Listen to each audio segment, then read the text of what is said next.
Now, cost of living is going to be a big focus during the federal election campaign, and it is now in the lead up to the budget. Several coalition MPs are pushing the Treasurer to cut the fuel excise. The average price for regular unleaded is now $2.11 a litre. Overnight, the oil price dropped 5% to under $100 a barrel, but we don't expect any relief at the Bowser just yet.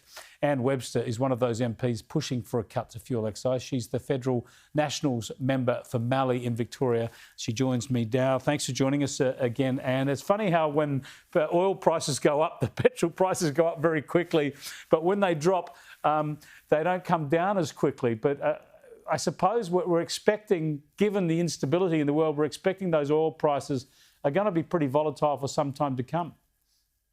Look, I would imagine so. Great to be with you, Chris. I actually am not pushing for the excise to be reduced. I wrote to the Treasurer early last week and asked the question, are we putting this on the table as something to be considered? Obviously, in terms of cost of living expenses for people. I filled my car twice this week. It takes 120 litres. So it was $500 as I was travelling around the electorate. So I'm very aware of the issue. What I find really interesting is that people in the electorate didn't talk to me about the fuel excise. They talked rather about roads. Roads are always the hot topic in regional places, and particularly in my electorate of Mallee. And if we cut the fuel excise, it is very clear that we will lose $10 billion from the road and infrastructure funding. And the government has to be really very serious about, is that something that we want to do? Is that the wisest thing to do? Because, for example, if we cut the excise by 50%, 22 cents, I paid $2.22, it would take it back to $2. Some say we're going up to $3. It would knock off 22 cents out of $3.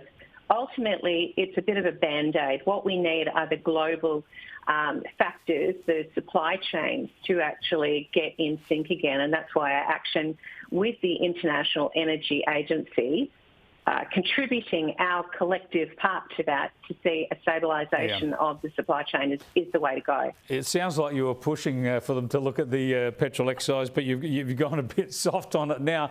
I mean, I think it would be a bit, I can't say, it would be a short-term political fix, right? Because, as you say, you're going to lose some revenue and prices are fluctuating so much, I don't think consumers would notice it because they might go down a bit with an excise cut, then that will be reclaimed if oil prices go up. So it's not a permanent solution at all.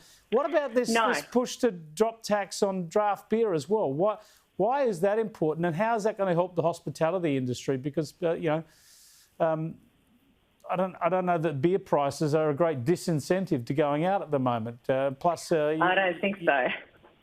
No. Yeah, no, exactly. And I mean, I've had spirit manufacturers, gin makers, etc., locally, who have been pushing for some time that the taxes on spirits be reduced. So nobody's approached me, and I certainly haven't approached the Treasurer about it. And look, I think that all of the cuts need to be considered, but they need to be considered in the big picture. What is this really going to mean for people's lives? Ultimately, as government, what we need to do is to ensure that we have a strong economy, that people can get jobs. You know, the childcare subsidy is really important. And it's a matter of working on all of those things, that people can keep the money that they earn, more of it in their pockets. $30 billion worth of tax cuts is something to celebrate and something to keep. Indeed. Thanks for joining us, Anne. Thank you.